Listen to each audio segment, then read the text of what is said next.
بسم اللہ الرحمن الرحیم۔ ہمارے محلے میں رہنے والے، گاؤں میں رہنے والے کوئی انسان یہ سب برابر ہے۔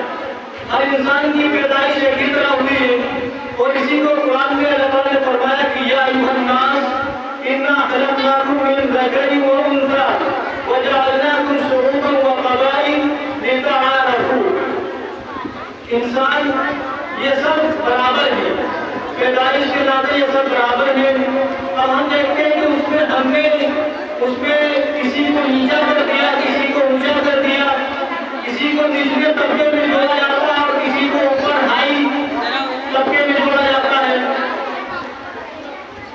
ہم نے جو ہے جہاں پر انسان نے کہا تھا وَسَمَّاكُمُ الْمُسْلِمِينَ کہ یہ تم سب مسلمان ہو، وہاں پر ہم نے الگ الگ نام بنا دیے کہ یہ انصاری ہے، اور یہ خان ہے، یہ پٹھان ہے، اور یہ کدوائی ہے۔ ہم نے اپنے اپنے نام بنا دیے اور ہم نے برادری بنا دی۔